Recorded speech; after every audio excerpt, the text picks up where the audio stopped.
Hello students, આજે આપણે standard 11નું chapter number 9 જોઈશું, જે છે ડેટાબેઝ મેનેજમેન્ટ સિસ્ટમનો પરિચય. જેની અંદર આપણે આગલા વિડીયોની અંદર ડેટાબેઝ કોને કહેવાય તે જોયું હતું.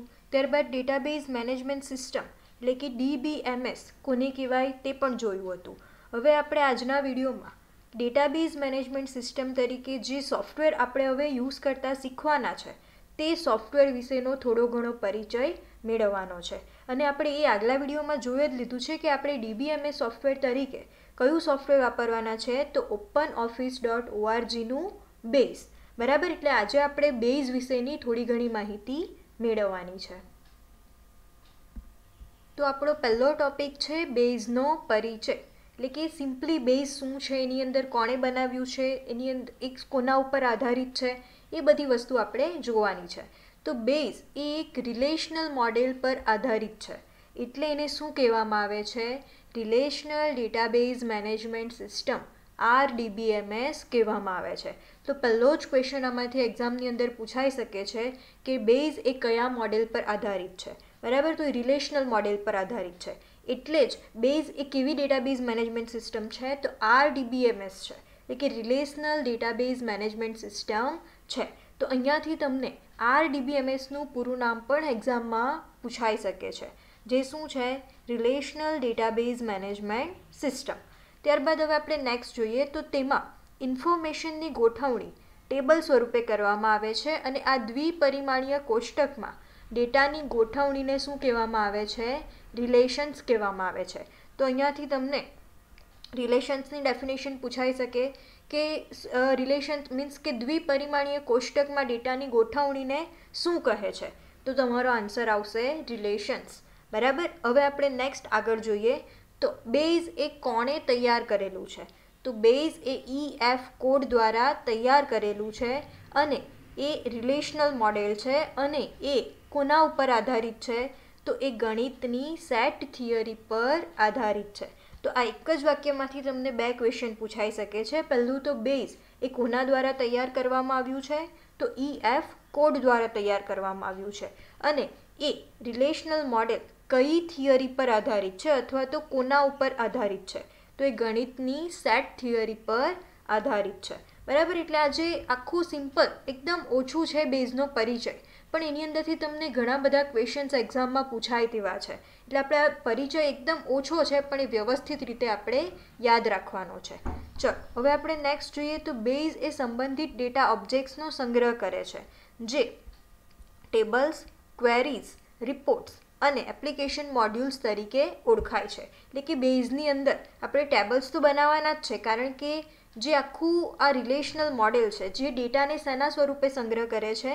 તો એ ડેટાને સંગ્રહ ટેબલના ફોર્મમાં જ કરે છે, એટલે ટેબલ્સ તો બનાવવાના જ છે. ત્યારબાદ તમે બેઝની અંદર ક્વેરીઝ પણ બનાવી શકો છો, ત્યારબાદ રિપોર્ટ્સ પણ બનાવી શકો છો, અને એના જેવા જ બીજા એપ્લિકેશન મોડ્યુલ્સ પણ તમે યુઝ કરી શકો છો.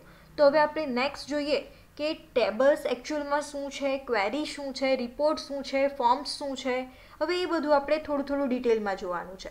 તો એના માટે સૌથી પહેલાં તો આપણે જોઈએ ટેબલ. એકચ્યુઅલીમાં ટેબલ એ બેઝની અંદર શું છે? તો બેઝ એ RDBMS હોવાથી તેમાં ડેટાનો સંગ્રહ શામાં થાય છે? ટેબલમાં જ થાય છે. તો આમાંથી પણ તમને એક ક્વેશ્ચન પૂછાઈ શકે કે ડેટાનો સંગ્રહ કરવા માટેનો મૂળભૂત એકમ બેઝની અંદર કયો છે? બરાબર, તો એ શું છે? ટેબલ છે. એટલે કે જનરલી આપણે ડેટા શાની અંદર સ્ટોર કરવાના છે? ટેબલમાં સ્ટોર કરવાના છે.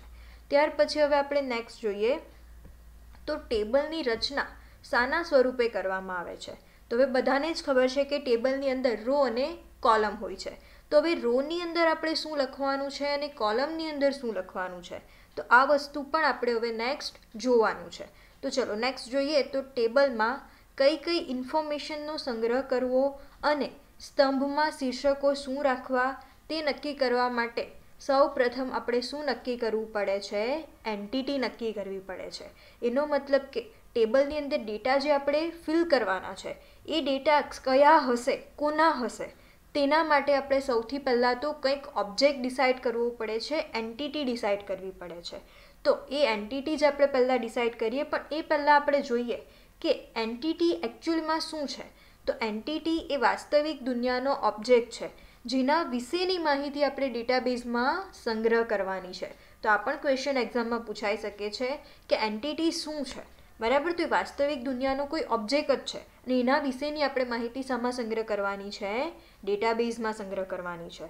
હવે જો એના માટે અહીંયા એક સરસ એક્ઝામ્પલ આપ્યું છે કે જો આપણે કર્મચારીની હાજરી માટેની કોઈક સિસ્ટમ બનાવતા હોઈએ, બરાબર, તો એની અંદર એક એન્ટિટી તરીકે કર્મચારી તો આવશે જ, બરાબર. એ જ રીતે આપણે સ્કૂલની મેનેજમેન્ટ માટેની સિસ્ટમ બનાવતા હોઈએ તો એની અંદર એક ઓબ્જેક્ટ શું આવશે? તો ટીચર આવશે, ત્યારબાદ તમે કહી શકો ક્લાસરૂમ આવશે, ત્યારબાદ સ્ટુડન્ટ આવશે, બરાબર. તો આ રીતના જેના વિશેની આપણે માહિતી સંગ્રહ કરવાની છે એ વસ્તુને આપણે શું કહી શકીએ છીએ? એન્ટિટી કહી શકીએ છીએ, બરાબર. એટલે કે વાસ્તવિક દુનિયાનું જ કોઈક વસ્તુ હશે તેને શું કહેવાય છે? એન્ટિટી કહેવાય છે, બરાબર. ચલો, તો આ દરેક એન્ટિટીના એટ્રીબ્યુટ હોય છે જે ટેબલમાં સ્તંભના સ્વરૂપે સંગ્રહવામાં આવે છે. હવે એન્ટિટીના એટ્રીબ્યુટ એટલે બીજું કંઈ નહીં. હવે વિચારો કે એન્ટિટી તરીકે કોઈ કર્મચારી હશે, કોઈ એમ્પ્લોય હશે, બરાબર. તો આ એમ્પ્લોયનું આપણે કઈ કઈ વસ્તુ આપણા સિસ્ટમની અંદર સંગ્રહ કરવાની છે?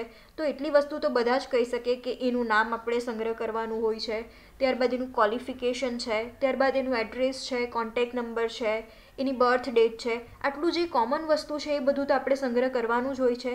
તો આ બધી જ વસ્તુને શું કહેવાય છે? એના એટ્રીબ્યુટ કહેવાય છે. ટૂંકમાં કોઈક એન્ટિટી હશે એટલે કે કોઈક એમ્પ્લોય હશે કે કંઈક વસ્તુ હશે, એના વિશેની જે માહિતી હશે તે બધી જ માહિતીને શું કહેવાય છે? એટ્રીબ્યુટ કહેવાય છે. તો અહીંયા જે રીતે મેં એક્ઝામ્પલ આપ્યું એ રીતે એન્ટિટીના એટ્રીબ્યુટ આપણે ડિસાઇડ કરી શકીએ છીએ. અને એ ડિસાઇડ કરવા માટે આપણી સિસ્ટમમાં આપણે જેટલી વસ્તુની જરૂરત હોય તેટલા એટ્રીબ્યુટ આપણે મૂકી શકીએ છીએ, બરાબર. ચલો, હવે આપણે નેક્સ્ટ થોડું ઘણું આને ટેબલના ફોર્મમાં સમજીએ. તો વિચારો કે અહીંયા મેં એક તમને ટેબલ દર્શાવ્યું છે જેની અંદર શું છે? તો મેં ટેબલ તરીકે શું કર્યું છે? તો એક એમ્પ્લોય મીન્સ એક કરતાં વધારે એમ્પ્લોયની અહીંયા ડિટેલ મેં ટેબલની અંદર ગોઠવી છે, બરાબર. એની અંદર સૌથી પહેલાં તો આપણે એન્ટિટી કઈ કહી શકીએ? તો એમ્પ્લોય કહી શકીએ, બરાબર. વિચારો કે આ બધા જ મારા એમ્પ્લોય છે, બરાબર. હવે આ બધા જ એમ્પ્લોય માટેની મારે કઈ કઈ ડિટેલ સંગ્રહવી છે? તો એનું first name, last name, address, city, birth date, joining date, contact number અને ડેઝિગ્નેશન. આટલી વસ્તુ મારે આપણા સિસ્ટમની અંદર સંગ્રહવી છે, બરાબર. તો આ બધી જ વસ્તુને શું કહેવાશે? એના એટ્રીબ્યુટ કહેવાશે. એટલે લગભગ હવે આઈડિયા આવી ગઈ હશે કે એન્ટિટી એટલે શું? તો તમે ટેબલનું કોઈક નામ આપી શકો, એટલે કે જે વસ્તુ વિશેની તમારે માહિતી સંગ્રહવી છે તે વસ્તુને કહેવાશે એન્ટિટી. તો અહીંયા એન્ટિટી તરીકે હું કહી શકું એમ્પ્લોય, બરાબર. અને એન્ટિટીના એટ્રીબ્યુટ એટલે કે એના વિશેની માહિતી, તો આ બધા જ મારા શું થશે? એન્ટિટીના એટ્રીબ્યુટ થશે. હવે આપણે આ એટ્રીબ્યુટને જ જે આપણું ડેટાબેઝ મેનેજમેન્ટ સિસ્ટમ છે એટલે કે DBMS છે, કોઈ પણ ડેટાબેઝ સિસ્ટમની અંદર એન્ટિટીના એટ્રીબ્યુટને શું કહેવામાં આવે છે? તો એને ફિલ્ડ તરીકે ઓળખવામાં આવે છે. એટલે આ જ ટેબલની અંદર મારી ફિલ્ડ કઈ કઈ થશે? તો જે બધા મારા એટ્રીબ્યુટ છે તે જ બધાને શું કહેવાશે? ફિલ્ડ કહેવાશે. અને ફિલ્ડને હંમેશા શેના તરીકે સંગ્રહવામાં આવશે? તો સ્તંભના સ્વરૂપમાં સંગ્રહવામાં આવશે. અહીંયા ખાસ જોજો કે મેં જેટલા પણ એટ્રીબ્યુટ છે એને મેં કોલમમાં ગોઠવ્યા છે. તો એક વસ્તુ તમારે ખાસ યાદ રાખવાનું છે કે ડેટાબેઝ મેનેજમેન્ટ સિસ્ટમની અંદર કોઈ પણ એટ્રીબ્યુટને અથવા તો ફિલ્ડને કોના સ્વરૂપે સંગ્રહવામાં આવે છે? કોલમના સ્વરૂપમાં અથવા તો સ્તંભના સ્વરૂપમાં આપણે સ્ટોર કરી શકીએ છીએ. અને આ બધા ફિલ્ડનો સમૂહને શું કહેવાય છે? રેકોર્ડ કહેવાય છે. એટલે રેકોર્ડ એટલે આ ચારે અલગ અલગ રેકોર્ડ છે. એની અંદર પહેલી આખી જે રો એ કહેવાશે તમારો પહેલો રેકોર્ડ, બીજી આખી રો એ કહેવાશે બીજો રેકોર્ડ, ત્રીજી રો એ ત્રીજો રેકોર્ડ અને ચોથી રો એ ચોથો રેકોર્ડ. અહીંયા લખ્યું છે અન્યા નામની કોઈ એક છોકરી હશે કાં તો કોઈ છોકરો પણ હોઈ શકે છે, બરાબર. અને એની વિશેની જે મેં બધી જ ડિટેલ આમાં સંગ્રહેલી છે તો એ બધી જ ડિટેલ શું કહેવાશે? મારો એક રેકોર્ડ કહેવાશે. એટલે આપણે એટલું વસ્તુ યાદ રાખવાનું છે કે રેકોર્ડને શાના સ્વરૂપમાં સંગ્રહવામાં આવે છે? રોના સ્વરૂપમાં. અને ફિલ્ડને શાના સ્વરૂપમાં સંગ્રહવામાં આવે છે? કોલમના સ્વરૂપમાં, બરાબર. આવો ક્વેશ્ચન કોઈક વાર ગૂંચવવા માટે એક્ઝામમાં પૂછાઈ શકે છે. ચલો, હવે આપણે થોડું ઘણું નેક્સ્ટ જોઈએ. તો ફોર્મ કોને કહેવાય છે અને એનું કામ શું છે? તો DBMS મેનેજમેન્ટ સિસ્ટમની અંદર તમે વિચારતા હશો કે હવે અહીંયા ફોર્મ ક્યાંથી આવી ગયું, બરાબર. પણ ફોર્મનું પણ એટલું જ કામ છે DBMS મેનેજમેન્ટ સિસ્ટમની અંદર, બરાબર. તો આપણે જોઈએ ફોર્મ એ એક ઓબ્જેક્ટ છે જે ટેબલમાં ડેટા દાખલ કરવાની, ટેબલમાં રહેલા ડેટાને સુધારા વધારા કરવાની અને ટેબલમાં રહેલા ડેટાને કાઢી નાખવાની સુવિધા આપે છે. એટલે આપણે હવે એ તો જોયું કે ટેબલ કઈ રીતે એની અંદર આપણે બનાવવાનું છે, બરાબર. એટલે હા, આપણે એ હજી સુધી નથી જોયું કે બેઝની અંદર કઈ રીતે ટેબલ બને છે, પણ આપણે ટેબલ જોઈ લીધું છે કે આ ટાઈપનું ટેબલ એની અંદર બનાવવાનું છે આપણે, બરાબર. તો જે આપણે ટેબલ બનાવવાના છે અને જે ડેટા આપણે એની અંદર એન્ટર કરવાના છે તે ડેટા તમે ડિરેક્ટલી ડેટાબેઝમાં પણ એન્ટર કરાવી શકો છો અને આ જ વસ્તુ તમે ઇઝીલી કરવા માટે શાનો યુઝ કરી શકો છો? ફોર્મનો યુઝ કરી શકો છો. એટલે જ તો અહીંયા ફોર્મ પણ એક ઓબ્જેક્ટ કહેવાશે, બરાબર. તો યાદ રાખજો, ફોર્મની ડેફિનેશન પણ કોઈક વાર એક્ઝામમાં પૂછાય છે કે એવો કયો ઓબ્જેક્ટ છે કે જેની મદદથી આપણે ડેટા દાખલ કરી શકીએ છીએ, સુધારા વધારા કરી શકીએ છીએ અને ડેટાને ડિલીટ પણ કરી શકીએ છીએ. તો એ છે ફોર્મ. અને ફોર્મની અંદર કયા કયા વસ્તુનો સમાવેશ થાય છે? તો ફોર્મની અંદર આપણે જે ફોર્મના ઘટકો છે કયા કયા? તો ટેક્સ્ટ બોક્સ છે, રેડિયો બટન છે, ત્યારબાદ ટેક્સ્ટ એરિયા છે, ત્યારબાદ છે સિલેક્શન બોક્સ છે એટલે કે લિસ્ટ બોક્સ છે. આ બધા જ ઘટકો ફોર્મની અંદર આવી શકે છે. એટલે કે ફોર્મેટ, સ્ટાઇલ અને રેડિયો બટન, લિસ્ટ બોક્સીસ જેવા વિડજેટ્સનો તમે યુઝ કરી શકો છો, બરાબર. એટલે તમારે એ યાદ રાખવાનું છે કે તમે જે કોઈક ફોર્મ તમે તો ઓનલાઈન ભર્યા જ હશે, બરાબર. એ ફોર્મની અંદર તમે આ બધા ઘટકોનો ઓલરેડી યુઝ કર્યો જ છે. તો એ બધા ઘટકોનો યુઝ કરીને તમે તમારા ડેટાને ડેટાબેઝ સુધી પહોંચાડી શકો છો અને જે ડેટા માટે ટેબલની સરળતાથી અને વ્યવસ્થિત રીતે રચના કરવાની પણ સગવડ પૂરી પાડે છે. અને આપણા સિલેબસની અંદર આપણે ફોર્મ પણ જોવાનું જ છે કે કઈ રીતે ફોર્મ બનાવવાનું છે અને ત્યારબાદ ફોર્મની અંદર કઈ રીતે તમારે સ્ટાઇલ બધી ગોઠવવાની છે અને ત્યારબાદ એ ફોર્મ દ્વારા તમારા જે ડેટાબેઝ છે તેની અંદર ડેટા કઈ રીતે એન્ટર થાય છે. આટલી વસ્તુ આપણે નેક્સ્ટ જોવાની જ છે. ચલો હવે નેક્સ્ટ જોઈએ આપણે ક્વેરી. ફોર્મ તો આપણે જોઈ લીધું, હવે નેક્સ્ટ જોઈએ કે ક્વેરી. તો ક્વેરી એટલે સૌથી પહેલાં તો શું? તો ક્વેરી પણ આપણા જે બેઝ છે તેનો એક ઓબ્જેક્ટ જ છે, બરાબર. અને કોઈ ડેટાબેઝ પર્યાવરણમાં પૂછવામાં આવેલો પ્રશ્નને શું કહેવાય છે? ક્વેરી કહેવાય છે. એટલે ડેટાબેઝ આપણી પાસે ઓલરેડી છે અને એમાંથી આપણે કોઈ ક્વેશ્ચન કર્યો અને એનો જે આન્સર આવશે એ આન્સર તો આપણો શું થશે? ઇન્ફોર્મેશન થશે. પરંતુ એ ક્વેશ્ચનને શું કહેવાય છે? ક્વેરી કહેવાય છે. એટલે ટૂંકમાં એટલું યાદ રાખો કે મારી પાસે તમારું રજિસ્ટર છે, બરાબર. અને એમાંથી મારે ખાલી બક્ષીપંચમાં આવતા સ્ટુડન્ટોનું લિસ્ટ જોઈએ છે.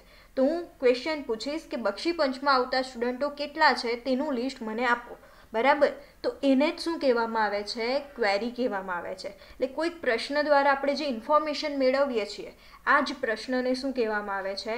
ક્વેરી કહેવામાં આવે છે. તો ખાસ યાદ રાખજો, આ ક્વેશ્ચન તો એક્ઝામની અંદર પૂછાશે જ કે ક્વેરી ડેટાબેઝમાં પર્યાવરણમાં પૂછવામાં આવેલા પ્રશ્નને શું કહેવાય છે? તો ક્વેરી કહેવાય છે. કારણ કે ક્વેરીની મદદથી જ તમે કોઈ પણ ઇન્ફોર્મેશન તમારા ડેટાબેઝમાંથી મેળવી શકશો અને એ પણ આપણે નેક્સ્ટ ચેપ્ટરની અંદર જોવાનું જ છે. ચલો હવે નેક્સ્ટ જોઈએ આપણે કે રિપોર્ટ કોને કહેવાય? તો રિપોર્ટ એટલે કે અહેવાલ. હવે અહેવાલ તો તમે ઘણીવાર લખીને આવ્યા છો, કઈ રીતે લખાય છે તે પણ તમને ખબર છે, પરંતુ આપણે અહેવાલ શાનો બનાવવાનો છે?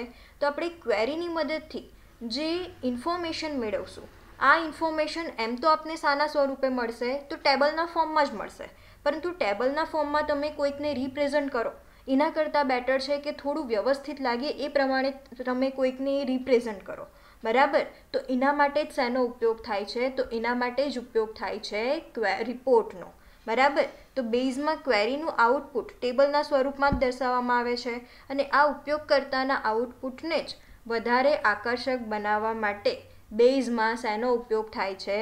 રિપોર્ટનો ઉપયોગ થાય છે. અને આપણે કોઈ પણ ક્વેરીની મદદથી કઈ રીતે રિપોર્ટ બને છે એ પણ બેઝની અંદર શીખવાનું જ છે, બરાબર. પણ એ પહેલાં તમને આની બીજી એક રીતે પણ ડેફિનેશન પૂછાઈ શકે છે કે વપરાશકર્તાની જરૂરિયાત મુજબ એક સંગ્રહિત અને વાંચનીય સ્વરૂપમાં કરેલી ઇન્ફોર્મેશનની રજૂઆતને શું કહેવાય છે?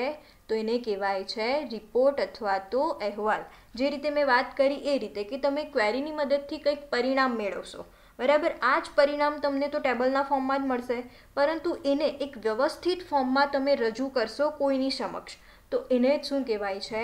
રિપોર્ટ કહેવાય છે. તો તમે ડિરેક્ટલી બેઝની અંદર તમારા ક્વેરીના આઉટપુટને અહેવાલમાં કન્વર્ટ કરી શકો છો. એના માટે બેઝની અંદર સુવિધા અવેલેબલ છે.